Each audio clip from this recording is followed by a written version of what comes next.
15장 13절에서 22절 말씀 교독하겠습니다. 유다 왕 우시야 제39년에 야베스의 아들 살룸이 사마리아에서 왕이 되어 한 달 동안 다스리니라. 가디의 아들 므나헴이 디르사에서부터 사마리아로 올라가서 야베스의 아들 살룸을 거기에서 쳐 죽이고 대신하여 왕이 되니라. 살룸의 남은 사적과 그가 반역한 일은 이스라엘 왕 역대지략에 기록되니라. 그때 므나헴이 디르사에서 와서 딥사와 그 가운데에 있는 모든 사람과 그 사방을 쳤으니 이는 그들이 성문을 열지 아니하였음이라. 그러므로 그들이 그곳을 치고 그 가운데에 아이벤 부녀를 갈랐더라. 유다 왕 아사랴 제39년에 가디의 아들 므나헴이 이스라엘 왕이 되어 사마리아에서 10년간 다스리며 여호와 보시기에 악을 행하여 이스라엘로 범죄하게 한 느밧의 아들 여로보암의 죄에서 평생 떠나지 아니하였더라. 아수르 왕 불이 와서 그 땅을 치려하며 므나헴이 은 1000달란트를 불에게 주어서 그로 자기를 도와주게 함으로 나라를 자기 손에 굳게 세우고자 하여 그 은을 이스라엘 모든 큰 부자에게서 강탈하여 각 사람에게 은 50세겔씩 내게 하여 아수르 왕에게 주었더니 이에 아수르 왕이 되돌아가 그 땅에 머물지 아니하였더라. 므나헴의 남은 사적과 그가 행한 모든 일은 이스라엘 왕 역대지략에 기록되지 아니하였느냐. 함께 읽겠습니다. 므나헴이 그의 조상들과 함께 자고 그의 아들 부가히야가 대신하여 왕이 되니라. 아멘. 하나님의 말씀입니다. 자리에 앉으시겠습니다. 오늘 역사의 그 기록 가운데 3명의 왕의 이름이 나오는데 특별히 므나헴 왕에 대해서 오늘 좀 말씀을 같이 붙잡고 나누고자 합니다. 이스라엘 왕의 특징이 있다면 대부분 반역을 해서 그 왕위를 빼앗고 왕위를 차지한 사람에 의해서 계속 반역의 역사가 반복이 되어졌던 역사가 있었습니다. 이 므나헴 왕도 동일하게 반역을 행하여 왕이 되었던 자인데 그가 10년 동안 이스라엘을 통치하게 될 때 그 성경은 이 므나헴 왕을 딱 한 가지 사건으로 그가 어떠한 사람인가를 보여주고 있는데 딥사라는 성을 점령할 때 그 딥사 성문이 굳게 닫혀 있다라는 것을 알게 되고 그 성을 침략하고 특별히 그 안에 있는 모든 사람을 죽일 때 아이벤 부녀자의 배를 갈랐더라라고 이렇게 기록을 하고 있습니다. 그가 굉장히 잔인하고 폭력의 영으로 가득하고 또 약자를 향하여 무자비하게 짓밟았던 왕이라는 사실을 성경은 기록하고 있는 것이죠. 성경에 이러한 장면이 몇 군데 더 소개되어지고 있긴 합니다. 또 역사를 봤을 때 많은 사람들이 그 인격과 신앙과 또 문화의 그러한 거룩함과 고상함을 잃어버리고 전쟁 가운데 그 내면에 있는 그 악함이 드러날 때 발생하였던 있으면 안 될 만한 일들 가운데 하나가 이 부녀자 아이를 뵌 여인의 배를 갈라서 죽였더라. 굉장히 잔인한 행위를 기록한 것이죠. 우리가 지금 이렇게 그냥 한 줄 서술한 내용으로 보지만 이것은 어떠한 의미를 담고 있냐 하면 그 악을 행하는 사람이 이렇게 자기가 힘으로 폭력으로 칼로 제압을 하고 그렇게 악을 행하는 대상에게 이 메시지를 주는 겁니다. 그렇게까지 안 해도 될 텐데 그냥 죽여도 되는데 그렇게 아이벤 여인의 배를 갈른다는 것은 이것을 말하고 싶은 거예요. 나는 너에게 자비를 베풀 생각이 없다. 잔인해지는 거죠. 이 세상이 사실은 점점 이렇게 내가 당신에게 자비를 베풀고 싶지 않습니다. 은혜가 없을 겁니다.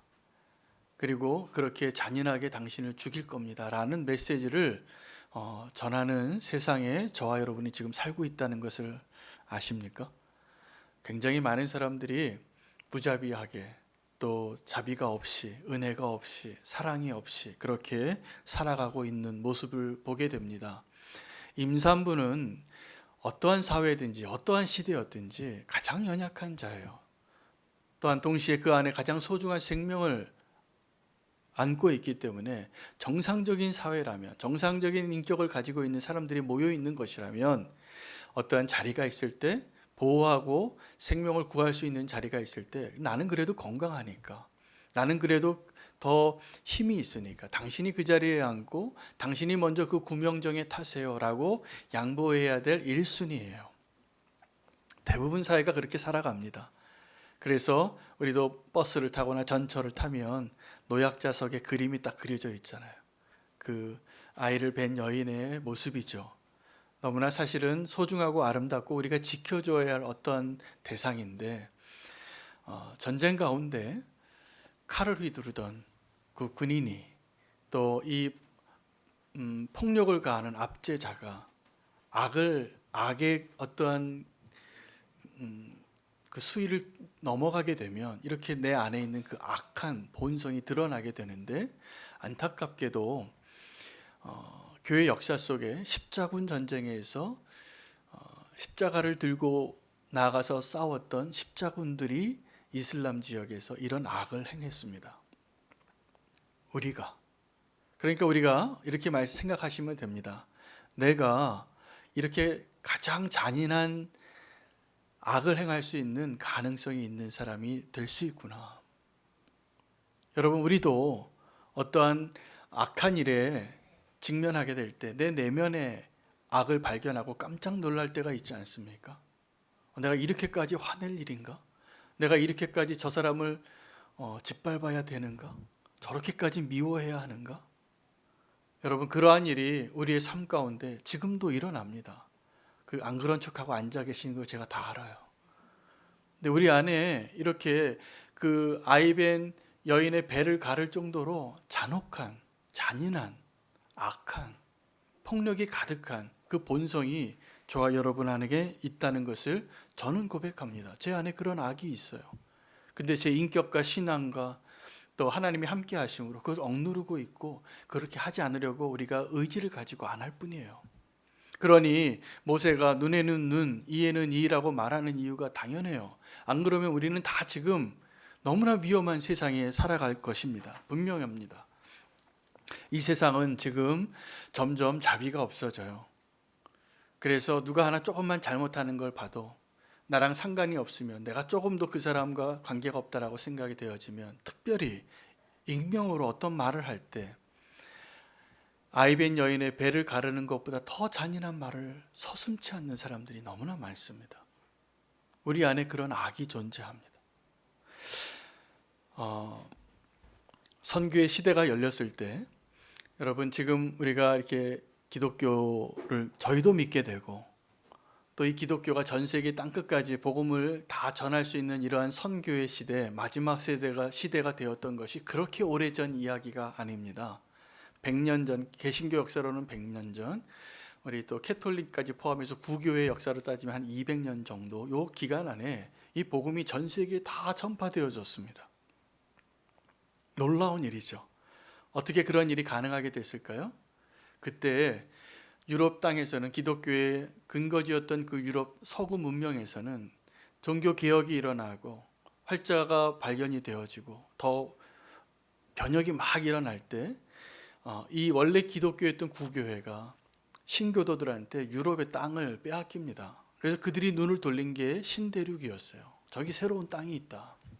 그들이 가면서 놀랍게도 교회 역사상 이 새로운 선교의 시대를 열었던 그 사람들이 지금 종교개혁을 일으키고 저와 여러분이 이렇게 개혁적인, 정말 말씀대로 은혜대로 믿음대로 믿는 그 사람들이 아니라, 그 전에 이미 타락해서 개혁이 필요했던 그 구교회가 먼저 선교를 했습니다. 그 선교를 했을 때 그들이 선교하러 나아가는 그 개척지 신대륙을 나아갈 때 군함을 타고 갔어요.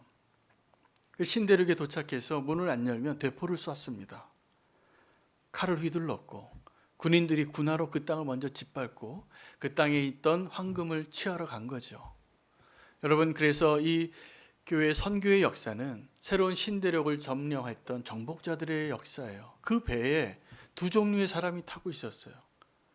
한 종류의 사람은 황금을 찾아 떠났던 사람들이었고, 한 종류의 사람은 그 영혼을 찾아서 복음을 전하기 위해서 그 배에 타고 있었던 선교사들이었습니다. 구교회나 신교회나 개신교나 동일했어요. 우리나라가 복음이 전해진 지 얼마 안 됩니다. 100년 조금 넘습니다. 1886년 최초에 한국에 복음을 전했던 토마스 선교사가 그 배를 타고 왔을 때에도 그 해에 먼저 백령도 근처에 성경책을 200권 정도 나눠줘요. 이 사람은 원래 중국 선교사가 되려고 헌신했지만 그 길이 막히니까 조선으로 옵니다. 조선으로 오게 되는데 먼저 백령도에 가서 성경책을 나눠주는 일에 성공하고 그 다음에 갔던 것이 대동강이에요. 그래서 런던에서 런던 선교에서 파송받았던 이 로버트 토마스 선교사가 대동강변에서 대포 쏘고 군함을 타고 들어간 거예요. 사실은 이 선교사가 상륙해서 이제 전투 가운데 자기를 죽이려고 하는 그 사람에게 마지막으로 자기 품에 있던 성경책을 건넵니다. 박춘권이라는 사람한테 그 성경책을 전해요. 그 박춘권은 그 사람을 베어 죽이고 나중에 그가 그래도 마지막에 유언같이 전해준 그 성경책 들고 가서 자기 집 방에 도배할 때 종이가 없으니까 그 성경책 뜯어서 도배하다가 자기 방에 붙여놓은 그 성경 구절 읽고 예수 믿는 사람이 돼요. 그때 온 나라는 대원군의 폐쇄 정책으로 조선 땅이 다 문이 닫혀 있을 때 누가 문을 열었습니까? 대포가 문을 연 것 같지만 사실은 순교자의 피가 문을 연 것이었어요. 그리고 그 선교사가 그 자리에서 피 흘리며 죽어가면서 건네준 그 성경책 한 권으로 교회가 생겨요. 그리고 나중에 얼마 안 가서 이 복음의 능력이 이 조선 땅에 놀라운 부흥을 가져옵니다. 그래서 원산에서 평양에서 부흥이 일어나는 거예요. 선교사들이 더 들어오게 되는 거예요. 지금도 우리는 문이 닫혀져 있는 견고한 성 앞에서 땅 끝에 남아있는 마지막 선교지 같은 그곳에 도착해서 문이 닫혀 있을 때 많은 사람들이 대포 쏘려고 해요. 여러분, 그러한 것은 절대로 문을 못 엽니다. 성이 다 무너져도 대포의 문이 다 부셔져도 마지막까지 열지 못하는 문이 있어요. 그 사람들의 마음의 문이에요. 저와 여러분이 복음을 전하고 선교를 하고 그 문을 열기 위해서 필요한 것은 그 마음의 문을 여는 그 비결을 발견할 수 있어야 합니다.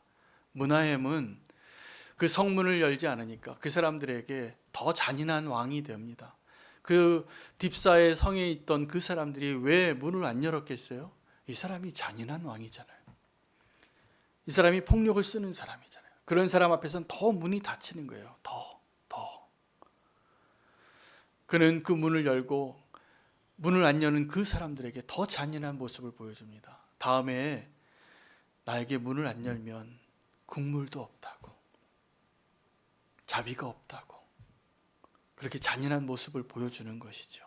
여러분, 우리가 복음을 전한다는 건 다른 것이 아니라 사람들의 마음의 문을 여는 것입니다. 마음의 문을 열기 위해서 우리가 해야 할 일들이 있어요. 오늘 그 답을 오늘 이 말씀에서, 오늘 이 문하햄의 모습에서, 그리고 하나님이 저와 여러분에게 오늘 주시는 그 말씀을 통하여서 그 답을 찾고 열쇠를 찾을 수 있는 자가 되기를 축복합니다. 지금 저와 여러분이 이 코로나 시대에 교회로 있습니다. 근데 우리가 참 안타깝게도 오늘도 공무원이 왔다 갔는데 우리의 예배를 드리는 것에 촉각을 세우고 있어요. 우리가 예배 드리는 것 자체가 위험하다고 여기고 있고, 우리는 정말 하나님만 바라보고 예배하고 싶은데 이것이 위험하다고 여기고 있는 거죠. 우리는 어떻게 이 상황을 살아야 할지, 여러분, 이 코로나 시대에 저와 여러분이 정신 똑바로 차려야 될 것 같습니다. 우리가 그냥 이전과 동일한 모습으로 신앙생활하면 안 돼요. 이제는 이 코로나 이전과 코로나 이후가 너무나 달라질 것이 분명합니다. 제가 미리 예언하면 문이 더 굳게 닫힐 것 같습니다. 그런데 우리가 어떻게 이전과 동일한 모습으로 신앙생활을 할 수 있습니까? 우리가 바뀌어야 돼요. 정말 본질적으로 바뀌어야 돼요. 세상은 이제 교회를 그냥 보지 않고요, 교회를 향한 문을 더 견고하게 닫을 것 같습니다.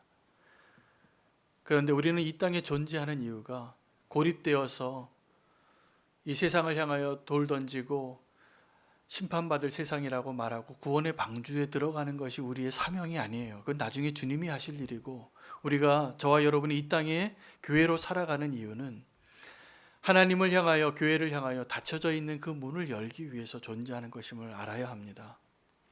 이후에 우리는 그 닫힌 문을 열기 위하여 이제 더 오직 내 안에 계시는 하나님이 드러나는 그 삶의 모습으로 살아야 돼요. 이제 모양만 그리스도인의 모습으로 살아서는 결코 그 문을 열 수 없을 겁니다. 이제 진짜만이 문을 열 수 있어요. 그리고 그것이 정말 하나님의 능력으로 드러날 것을 저는 의심하지 않습니다. 요즘 점점 교회가 교회로 예배드리는 것, 교회가 존재하는 것도 어렵고, 이제는 복음을 마음대로 전하는 것도 어려워졌습니다. 그리고 우리의 실체가 그대로 다 드러나고 있어요. 이 상황 가운데에서 우리가 이 세상에 닫혀져 있는 그 문을, 굳게 닫혀져 가고 있는 그 문을 열기 위하여 우리가 두 가지 중에 하나를 택할 수 있을 겁니다. 하나는 문하햄처럼 우리도 칼을 휘두르는 거예요. 대포를 쏘는 거예요. 그것을 위해서 우리도 더 힘이 세지자, 우리도 더 세상의 사람들처럼 더 힘을 모아서 외치자, 이렇게 생각할 수 있을 겁니다. 또 하나는 진짜 열쇠를 찾아서 그 문을 여는 것입니다. 여러분, 문이 닫혀 있으면, 성문이 닫혀 있으면 그 문을 열 수 있는 방법은 망치로 그 문을 부술 수 있어요. 그러나 우리가 기억해야 됩니다. 망치로 문을 부셔도 그 안에 있는 사람의 마음의 문을 못 열 수 있다는 사실. 그리고 망치로 문을 부시게 되면 그 문을 다시 쓸 수 없어요. 우리가 그 문을 열 수 있는 열쇠를 찾아야 됩니다. 여러분, 이 세상에 닫혀 있는 문들을 만나잖아요. 우리 친척 가운데, 소중한 사람들 가운데 아직 믿지 않는 사람들. 우리 그 사람들의 마음의 문을 어떻게 열 수 있습니까? 문이 닫혔는데, 마음의 문이 닫혔는데 우리가 그 문을 열 수 있는 자가 되기를 원합니다. 예수님은 요한계시록 3장에 라오디게아 교회를 향하여 본인의 모습을 이렇게 설명하셨어요. 내가 문 밖에서 두드리고 있다고. 누구든지 그 문을 열고 나를 영접해서 나와 더불어 먹고 나와 마시는 자에게 구원을 주시겠다고. 여러분, 이 복음이요, 모든 사람에게 다 공짜지만, 은혜로 받는 것이지만, 그 복음을 마음 문을 열고 영접하는 자에게만 가능한 겁니다. 그리고 그 문은 밖에서 열 수 있는 게 아니에요. 안에서만 여는 거예요. 우리는 자꾸 그 문을 밖에서 열려고 합니다. 그런데 예수님조차도 우리의 마음 문을 열기 위해서 망치를 가져오지 않으시고 문을 두드리시는 거예요. 어떻게 해요? 우리가 문을 좀 열라고. 오늘 이 시간에 이 예배의 자리에서 저와 여러분이 할 수 있는 최고의 믿음의 선택은 나의 마음의 문을 주님께 활짝 여는 겁니다. 주님이 들어오시면 돼요. 그런데 아직도 우리의 마음의 문을 다 열지 못할 때가 많이 있습니다. 이 예수님께서 라오디게아 교인들을 향하여 내가 문 밖에서 두드리노니 라고 표현하신 이 본문을 어떤 선교사님이 부족마을에서 선교하시면서 이 이야기를 스토리텔링으로 가르쳤었어요. 그런데 그 부족에 있던 사람들이 이 선교사님을 찾아와서 그런데 왜 예수님이 왜 문 밖에서 두드리냐고 이해할 수가 없다고. 근데 알고 봤더니 그 부족에는 다 담도 없고 그냥 다 이웃이 사촌같이 다 지내고 있는 그런 마을인데, 문을 두드리는 사람은 딱 한 명밖에 없어요. 도둑만 문을 두드려요. 문을 두드려보고 안에 누가 있는지 없는지 확인하고, 문을 두드렸을 때 아무도 없으면 그 문을 열고 들어가는 사람이 도둑인 거예요. 근데 예수님이 문을 두드리니까 이 사람들은 예수님이 도둑이신가 이렇게 오해를 했던 거죠. 여러분, 그러나 이것은 도둑이 그 문화에서만 그렇게 해당이 되는 것이고, 저와 여러분에게 예수님은 지금도, 오늘도 이 예배의 자리에서 주님은 우리의 마음의 문을 두드리고 계십니다. 윤호야, 그 마음의 문을 조금 더 열 수 없겠냐고.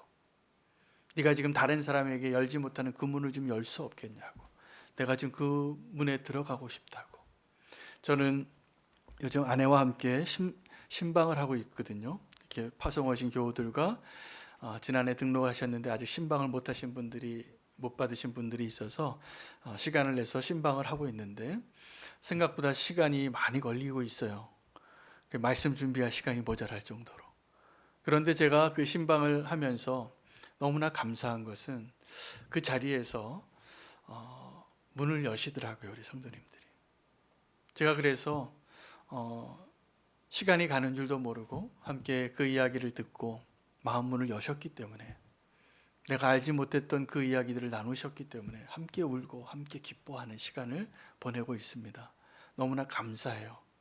마음 문을 열어주셔서. 여러분, 마음 문을 여는 게 생각보다 쉽지 않습니다. 그래서 마음 문은 열지 않고 겉으로 스쳐 지나가는 사이 아주 얕은 깊이의 관계로 지날 때가 너무나 많아요. 많은 사람들이 지금 그렇게 살고 있습니다. 함량 미달의 사랑을 할 때가 많습니다. 우리는 어떻게 사랑을 하냐면, 어떤 성도님이 내가 사랑해야 될 사람인데 사랑해요. 그래서 어떻게 사랑하냐 하면 그에게 선물도 좀 준비하고, 만나면 먼저 환하게 웃어드리고, 얼굴 피하지 않고, 연락도 먼저 하고, 때로는 밥도 한번 사주고 선물도 주고, 그렇게 사랑을 표현합니다. 내가 마음 문이 열렸기 때문이죠. 그 사람을 향하여 귀한 마음입니다. 그런데 우리는 그 사랑의 행위를 할 때에도 그렇게 사랑을 전달하고 나서 그 사람이 어떻게 반응하는가를 봐요. 근데 거의 많은 경우에 내가 이렇게 사랑으로 100을 주면 우리는 이렇게 생각하는 겁니다. 그래도 50은 해야지. 그런데 이 사람이 50도 안 하는 거예요. 그럼 우리가 어떻게 됩니까? 여러분, 그럴 때 어떻게 하십니까? 네, 그 사람을 향한 내 창문을 닫아요. 그 마음 문을 닫아요. 그 사람이 내 옆에 가까이 있어도, 가족이어도, 내가 먼저 사랑을 베푼 사람이 내가 보니까 마음 문을 닫는 분이 더 많더라고요. 내가 이렇게 조금 사랑을 베풀고 우리는 그 사랑에 대한 보답을 안 바란다고 하면서도 바라는 거예요. 그리고 내 기준에 안 맞으면 그 사람을 정지하고 판단하고 문을 닫아버리고 살아요. 너무나 많이 그래요. 우리가 함량 미달의 사랑을 하는 거죠. 여러분, 저와 여러분이 받은 하나님의 사랑은 그렇지 않았습니다. 주님은 여전히 문을 두드리시고 여전히 우리의 반응이 어떠하든지, 물론 우리가 믿음의 반응으로 주님이 우리에게 기대하셨던 그 모습으로 반응하게 될 때 주님은 훨씬 기뻐하셨겠죠. 그러나 우리가 그러지 못할 때가 훨씬 많았잖아요. 우리끼리 얘기지만. 그럼에도 불구하고 주님은 우리를 기다리시고 우리를 이 자리까지 인도하신 것이 분명합니다. 친구들도 그렇습니다. 요즘 많은 오늘날 살고 있는 이 시대 현대인들이 친구가 없어서 외로워요. 어떤 친구들만 많으냐면 사업상 만나는 친구예요. 내 어떤 유익을 위해서 만나는 친구들이에요. 공동의 목표를 위해서. 그런데 정말로 진짜 친구는 내가 외로울 때 같이 옆에 있어주는 사람이에요. 근데 그런 사람이 없어졌어요. 그런데 친구가 엄청 많아요. 저도 페이스북에 친구가 몇천 명이에요. 근데 그 친구들이 다 저하고 친구냐 하면 그렇지 않아요. 저는 그때 제 교회 사역을 소개하고 제가 쓴 글 좀 올리고 사진 좀 올리고 멋있는 데 가서 사진 찍으면 하나 올리고, 그 친구는 수천 명이나 되는데 진짜 친구는 몇 명 안 돼요. 제 가장 좋은 친구는 예수 그리스도입니다. 제 가장 좋은 친구는 제 아내입니다. 가장 좋은 친구는 저희 성도입니다. 여러분, 이 성도가 왜 축복이냐 하면 정말로 우리가 같은 삶의 목표를 가지고 살아가는 사람들이기 때문에 친구가 될 수 있는 가장 좋은 대상들이에요. 그런데 교회 안에서도 친구 되기가 쉽지 않습니다. 마음 문을 열기가 쉽지 않아요. 내가 마음 문을 조금 더 열면 그 얘기가 일주일 뒤에 돌아서 다른 얘기로 돌아와요. 그럼 어떻게 하겠어요? 그 얘기 누구한테 들었어요 하고 그 사람을 이제 확인하고 그 사람을 향한 내 마음의 문을 닫을 때가 많습니다. 악의가 없어도 그런 일들이 일어나는 거예요. 여러분, 그래서 결과는 어떻게 되냐면 너무 외로워요, 사람들이. 진짜 친구가 없어지는 거예요. 저희 가정이 홈스쿨링을 해서 우리 애들이 다 컸지만 하여튼 자라오면서 계속 온갖 애완동물을 다 키워봤습니다. 다 키워봤는데 하루는 우리 애들이 고슴도치를 하나 주워왔어요. 고슴도치도 키워봤습니다. 저는 강아지 개만 아니라, 강아지 고양이만이 아니라. 근데 이 고슴도치를 누가 아파트 뒷산에 버려놨더라고요. 근데 아이들이 산책하다가 그 고슴도치를 들고 왔는데 보니까 그 고슴도치 피부에 진드기 같은 질병이, 이제 원래 집에서 키우던 그 애완동물이 산에 있다 보니까 무슨 이렇게 병균이나 그 전염성이 있는 그런 벌레들이 많이 피부에 있는 것을 알게 되고 병원에 갔는데 제가 그때 알았어요. 이 고슴도치 피부가, 이 날카로운 가시 밑에 있는 그 피부가 1살짜리 어린아이 피부 같아요. 너무 부드러워요. 살결이. 그래서 무슨 벌레가 먹으면 너무 쉽게 이렇게 감염이 되고 건강을 잃을 수 있는 연약한 동물이더라고요. 고슴도치가 이렇게 가시가 쫙 해서 웅크리면 밤송이 같이 손도 댈 수 없잖아요. 그러나 알고 보면 그 고슴도치 안에는 어린아이 같은 피부를 가지고 있어요. 너무 연약하니까 가시를 세우는 거예요. 지금도 많은 사람들이 그렇게 가시를 날카롭게 세우고 이렇게 말하는 거예요. 내게 가까이 오지 마세요. 다쳐요. 나도 다치고 싶지 않아요. 교회에서도, 심지어는 가정에서도, 사회에서는 말할 것도 없죠. 다 아프지 않고 다 건강한 척하고 살아가지만 너무 아픈 사람들이 많고 너무 외로운 사람들이 많고 너무나 지금 힘겨운 마음들이 너무나 많은 거예요. 제가 이런 관점으로 보니까 다 고슴도치예요. 우리 다 고슴도치 같이 살고 있는 거예요. 날카롭게 가시를 다 날카롭게 세우고 좀 떨어져서 지내고 가까이 오는 걸 싫어해요. 아프니까. 결과는 어떻게 되냐면 우린 너무 외로워졌어요. 문 닫고 사느라고. 옆집에 누가 사는지 알 필요도 없어요.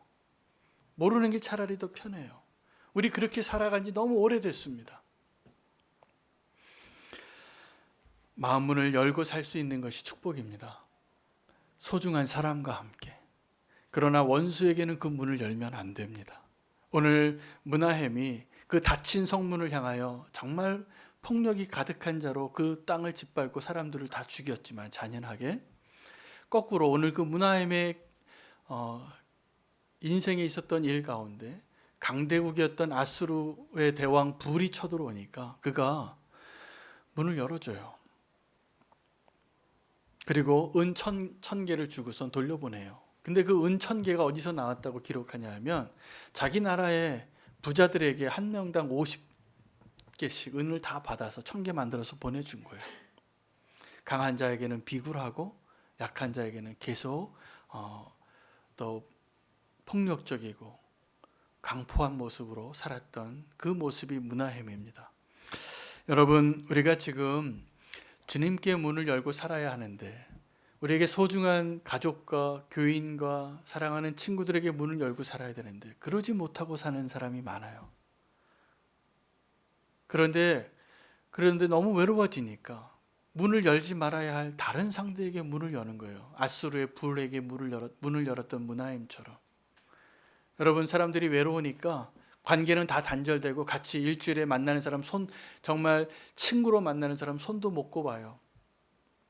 그런데 SNS상에서 수천 명의 사람을 만나면서 또 그 SNS상에서 문을 열어놓지 말아야 할 그 문으로 들어오게 해요.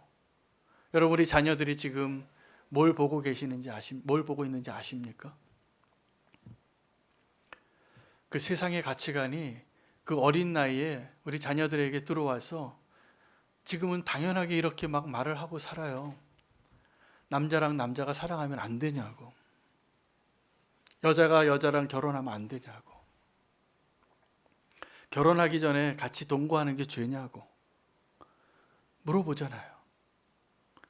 그렇게 생각하고 살아가잖아요. 지금 그거 가르치고 있습니다. 학교에서. 거기에 그렇게 문을 열어놨기 때문이죠. 그리고 영화나 드라마를 보면 그렇게 살아가는 사람들의 이야기가 정상처럼 보이고 멋있어 보이고 행복해 보이니까 나도 그렇게 살아야지 하고 아수르 불왕에게 문을 열어놨던 문하햄처럼 우리는 세상을 향하여는 문을 활짝 열어놓고 사는 거예요. 그러면서도 주님께는 문을 닫아요. 그러면서도 내게 소중한 사람에게는 문을 닫아요. 진짜 만남을 가지면 아프니까. 여러분, 용기를 내시기 바랍니다. 오늘 이 시간에 예배의 자리에 주님을 향하여 마음 문을 열고 주님이 우리와 함께 하실 때 하나님이 저와 여러분을 통하여 굳게 닫힌 그 문을 여는 일을 하실 거예요. 하나님은 오늘 이 시대에 열쇠를 잃어버린 주인과 같으세요. 교회가 교회답지 못하고 성도가 성도답지 못했던 것이죠. 그 이유가 바로 정확하게 여기 있어요. 하나님께로는 문을 닫고 살고 하나님 이 방에는 들어오시지 않으면 좋겠어요. 하나님 이 방은 나 혼자 있는 게 좋아요. 그런데 그 방에 정확하게 악한 자들을 향하여는 문을 열고 살잖아요. 어둠의 것들, 내 육신의 정욕을 좋아하는 것들, 그 마음 문을 마음대로 열어놓고 열어주고 안방을 막 그 더러운 신발로 들어오게 하는 거예요. 우리의 마음과 몸이 그렇게 다 망가지고 있잖아요. 그 문을 열어놨기 때문이에요. 그 문을 닫으시기 바랍니다. 그리고 주님께로만 그 문을 열 수 있기를 축복합니다. 굳게 닫혀있는 문, 주님을 향하여. 여러분, 그 사랑을 우리가 할 수 없더라고요. 제가 누군가를 저도 사랑해보고 용서해보고 시도해봐도 제가 그 사랑이 없다는 걸 제가 알게 됐어요. 우리 힘으로는 어렵습니다. 그 분명히 내가 하는 게 아니에요. 사랑할 수 없는 자를 사랑하고 용서할 수 없는 자에게 손을 내미는 것, 그리고 그럴듯하게 보이고 살고 싶은 것. 저는 우리는 교회에 적어도 가족들 가운데도 믿음이 다르면 그 마음은 다 열어놓고 살기 어렵더라고요. 부부조차도.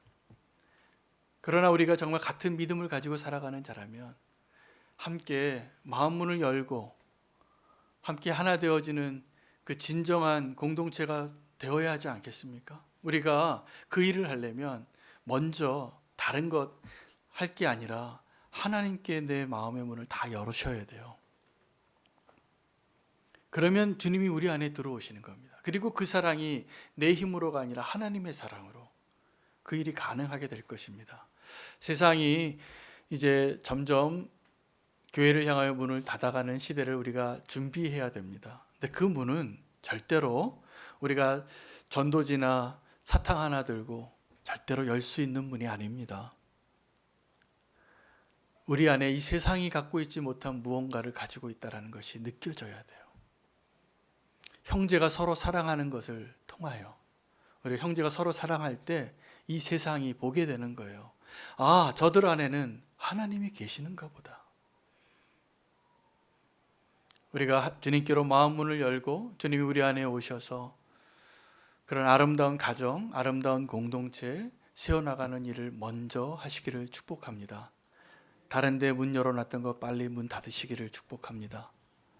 그리고 주님께로 향하여 문을 여시고 주님이 우리 안에 오셔서 이제 닫힌 문을 열어야 할 그 사명이 저와 여러분에게 있습니다.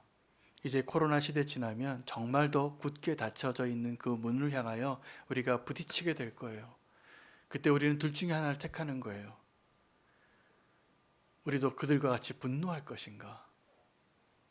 아니면 우리는 그들을 더 품어낼 수 있는 하나님의 사랑으로 그들을 대할 것인가? 하나님이 우리와 함께 하십니다.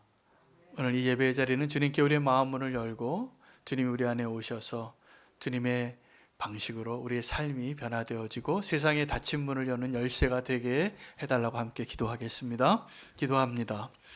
사랑의 주님, 감사합니다. 오늘 문하임과 같이 잔혹한 그 모습으로 살았던 우리에게 주님께서 이제 우리의 마음 문을 여시고 들어오셔서 주님만 행하실 수 있는 길들을 우리에게 보여주시고 그 닫혀져 있는 모든 문들을 내 마음에서부터 열어가기를 축복합니다. 하나님, 그 마음 문을 열어주셔서 하나님 주님이 내 안에 오시고 내 안에 주인이 되시고 이제 인간 한 영혼은 십자가에 못 박고 오직 내 안에 사는 예수 그리스도께서 하나님 사랑의 손길로 발길로 하나님 그들에게 다가가서 견고하게 닫혀져 있는 그 문을 열 수 있는 하나님 그 하나님의 손에 붙잡혀 있는 도구가 되기를 원합니다. 하나님, 나를 써주셔서 아직도 믿지 않는 형제 자매 부모 자녀 하나님 주님께로 인도하게 하여 주시옵시고 하나님 그 문을 열 수 있는 열쇠가 되기를 원합니다. 하나님, 내 마음의 문을 주님께로 먼저 활짝 열기를 원합니다. 하나님, 우리 성도들 가운데도 그 문을 열고 살아갈 수 있기를 원합니다.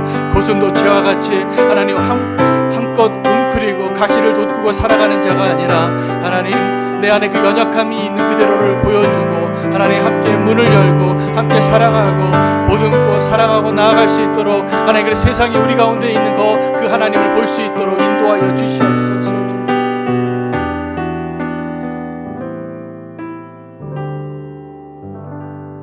주님, 우리의 닫힌 그 문을 열겠습니다. 주님, 우리에게 오시고 또 우리를 통하여 이 세상에 닫혀져 있는 그 모든 문들을 열 수 있도록 주님 우리를 사용하여 주시옵소서. 예수 그리스도의 이름으로 기도합니다.